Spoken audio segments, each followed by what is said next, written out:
Hi everyone, in this video I'll be going over what all the vehicles are that the Mercury Star Runner can carry, and show you how many of each I ended up being able to safely fit into it.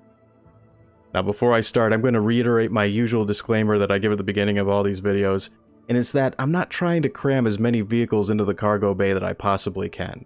I'm trying to show you how many vehicles the MSR can safely transport.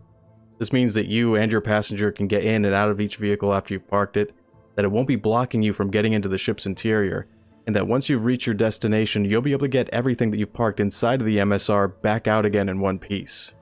This is going to essentially be a list of what you'd want to use the Star Runner to transport if you were seriously playing the game as intended. So with that said, let's take a look at what it can carry. This is the cargo bay of the Mercury Star Runner. It's been expanded out from having a capacity of 96 SCUs to now being able to hold a total of 114 SCUs. And this total does include the secret smuggling compartment, which will be shielded from being scanned by another vessel. First among the vehicles that I'm going to be looking at is the Greycat ROC. The ROC has a unique method for getting into the driver's seat, and it's because of this front-loading system that you can park a bunch of them in close proximity to one another and safely cram a lot of them into spaces that wouldn't normally accommodate other types of vehicles. So if you back them in one at a time, you'll be able to easily transport a total of 4 ROCs. The only caveat to this is you won't be able to get at the ones in the back row until after you first moved at least one of the ROCs that are in the front row. This is only going to be an issue if you had a driver that specifically outfitted their ROC with something like a better mining head and then wanted to be let out first even though there are vehicles parked in the back row. I'd say that overall, this is nothing more than a minor inconvenience. And that the Mercury Star Runner just graduated up to being a great transport vessel for a bunch of ROCs that, at least in this aspect, is equal to using a Valkyrie. You can pull an Ursa rover directly into the MSR with little effort, almost to the point where it feels like the opening to the bay was built with this purpose in mind. The rover is a good solid exploration vehicle for the Star Runner to be able to transport. It's fully enclosed, it has its own environmental systems, it can carry a driver and a passenger in the front, has additional seating in the back for more people, and it can carry some cargo. The rover is the ideal choice for traveling within a hostile environment, or if you want to use the MSR for doing a little ground-based exploring. Another plus is that if the Star Runner can carry a rover, then it'll also be able to carry any of the G12 variants, and most likely will be able to transport a Lynx rover as well. The Dragonfly became my measuring stick for determining how many Grav-lev bikes the Star Runner could carry at one time, and we managed to get a total of 5 of them parked into the cargo bay. I had to get a little creative with how I positioned them, but it was good to see that all those years of playing Tetris had finally paid off. They're crammed in a little close to one another, but even with them parked like this, they still adhere to my definition of what being a safe fit is. You can get on and off every one of them, they don't prevent you from walking around in the cargo bay, and they can all be safely transported like this. Now, I was having some technical issues when trying to experiment with the Noxes, but 5 is going to also be the bare minimum number that the MSR can hold. This is also going to be true of the X1 once they become available in game, and it's going to be anybody's guess as to how many Rangers it'll be able to carry. So when it comes to the Greycat buggy, I think that my days of trying to see how many of them will fit into a ship at one time are over. The Starfarer permanently broke me after that experiment. The only thing that actually interested me when it comes to the buggy was seeing if I could park one in the secret stash area. There was something that was very James Bond about the idea that ended up piquing my interest at the time. Unfortunately, the Greycat was just one tire's length too wide to get into the passageway that leads to it, so there's going to be no secret getaway buggy for me and no joy riding around in the hidden tunnels.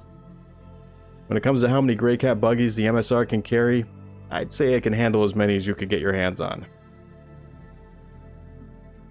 I remember back when the MSR was still in the concept phase, there was a debate going on as to whether or not it could carry a single Cyclone. And now here we are, and not only can I definitely get a Cyclone into it without any issues, I can get up to 3. Unfortunately, the cage that's surrounding the ladder cuts the space within the cargo deck into an awkward shape when it comes to parking something like a Cyclone. If it wasn't for that little indentation, I could have gotten 4 of them in, but unfortunately it is there, and because of that, the total that I could get in at one time was cut down to 3. I've seen a lot of people already start to do some weird stuff with the Cyclones, like trying to park one halfway up the wall, but no matter how you end up trying to shuffle them around, the total always seems to end up being 3. You might be able to get a 4th one in there if you really tried, but 3 seems to already congest the area up enough as it is, and with 4 you wouldn't be able to move around in the bay or be able to get them out again. If you really wanted to stay safe, then I'd stick to carrying 2, but it can hold 3 just as reliably if you're careful about how you park them. The MSR can also carry a Merlin and be able to close a ramp behind it. Some people were having a lot of issues trying to park it inside the Star Runner, but I wasn't having any problems at all getting it in. In fact, it ended up being pretty easy to pull off. I even flew out, turned around, and parked it in backwards without any issues. This is good because if you do this, then you can use it as another turret to fire on someone who's trying to attack you from behind. And having one more turret never hurts. Personally, I like to think of the Merlin as a highly mobile escape pod that has shields and weapons. After a little experimentation, I realized that it wasn't the Merlin that people were having troubles with, it was the Archimedes. And it's because the wings are slightly bigger than the Merlin's are. If they're extended out, then it makes the Archimedes too wide to fit in. And if they're folded up, then the wings and the mounted weapons makes it too tall and too wide to fit. You could try and slip the ship in one wing at a time like I've done with so many of the other ships that I've gotten inside the Carrack's vehicle bay, but the collision was too tight to try, and most of the time the Archimedes would explode before you could even get one wing in. After the Kruger, the second small craft that I tried getting in the Mercury was the Pisces, and you can get the nose inside up to a point and that's going to be it.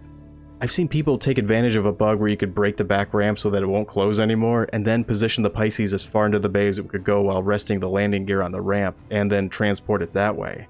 Unfortunately, this is not going to be an option in the future, and if the Pisces can't get 100% into the ship so that you can close the ramp behind it, then you're not going to be able to transport it.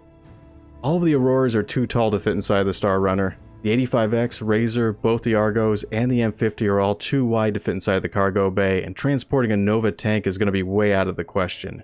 Anything else that I didn't mention isn't going to fit. Well, that's going to be it for this episode. Thanks for watching, and take care.